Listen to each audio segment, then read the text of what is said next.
Welcome back to American Agenda. I'm Bob Sellers here with Allison Maloney.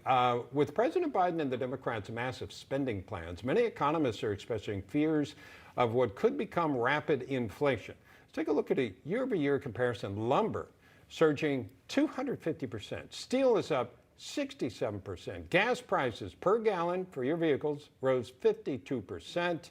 This didn't even talk about what's going on at the grocery store. So is this just a blip or the beginning of a massive increase in prices? Joining us now to discuss is host of the Watchdog on Wall Street radio show, Chris Markowski. Chris, what's your opinion as far as what's going on? Well, I think, everybody keeps warning, is inflation coming? I think it's here. It's been here for a while. I think over the past decade and a half to 2 decades, I think the easy money policies have actually added to inflation. It's actually helped in regards to asset prices, whether it be stocks or other things that are out there now, cryptos and other ones. Money has to find a home somewhere. Obviously, these spending bills aren't helping matters either. But everybody sees it when you go to a grocery store and you have to buy, you want to get some steak, or you want to buy bread, or you want to go to the Home Depot and you got to get yourself some plywood, and you're scratching your head. I said, how did this happen?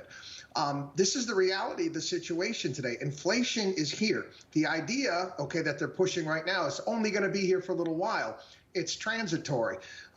It's only going to be the case if we get help with input costs, which are obviously commodities and whatnot, and also getting people back to work. Jobs report came out today. Well, it's a jobs report. In fact, there's over 9 million job openings in the United States. That doesn't help either. Yeah, Chris, you have these small businesses, a lot of the restaurants, right? They're finally getting back on their feet. They're still trying to find employees, like you mentioned. But now, because the cost of everything, the cost of meat, the cost of produce is going up, their prices have to go up. And then that's affecting people who want to go out to eat. Finally, everybody's been out of lockdown. So it's really affecting everyone across the board. Yeah, one of my favorites, a mid-price Italian restaurant in my town. I go out this past weekend. I look at the menu. $60 plus for a steak now, and not too long ago it was $35 to $40, and that is a reality. Not to mention, you start noticing that the portions that you're getting at your favorite places have gotten smaller. And I don't fault the restaurants. I mean, they obviously have to make money. I understand all of this, but again, this idea that we're constantly being told by all these wizard of smart economists out there that there's no inflation, to me, it's patently absurd. We see it all the time. Yeah, and Warren Buffett, who, by the way, is not a conservative, owns many businesses, and he said they are raising their prices because their costs are going up. He is seeing inflation. And what I'm wondering, Chris, is when this changes psychology, because I'm old enough to remember the time at which you would buy something this week because you knew it was going to cost more next week or next month. Oh, I had to get a quote. Here's an example. I know it's anecdotal. I had to get a quote from an electrician to do some work at my house. On the quote, it said, "This is good for 1 week." Oh. That's how expensive wire costs have gotten, just to run some wire here and there. The quote was good for a week, and all of these builders are having to do this as well. You're going to see construction projects push back. If you notice, new home starts actually went down, and I think it obviously has a lot to do with supply issues, but also do with the fact saying, hey, we can't make money on this house at the price that we quoted them at. We got to hope that these commodities come down so we can actually make a profit here. How bad is it going to get? I know you don't have a crystal ball, but it's hard. I think, quite frankly, I think it's pretty bad right now. I think that they're downplaying it, but I do see it getting worse instead of getting better. I think helping, again, like I said, is getting people back to work, because I think that that's a part of it as well, in dealing with some of these supply chain issues.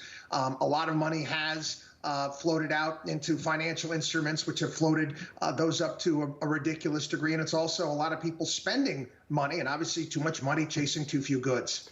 And let's talk about the effect you think that another $4 trillion in packages from the government, from the Biden administration, if they got through Congress, what effect do you think that would have?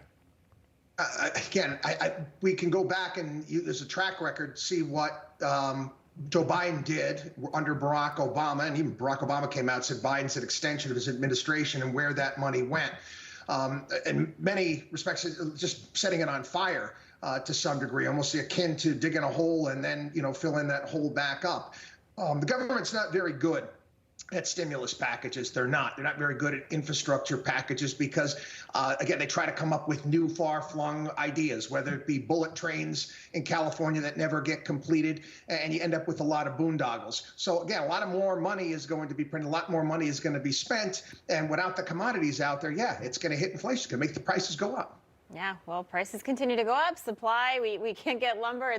Hopefully things will get better. Chris Markowski, thank you so much for joining us. Have a great day. Thank you. Thanks.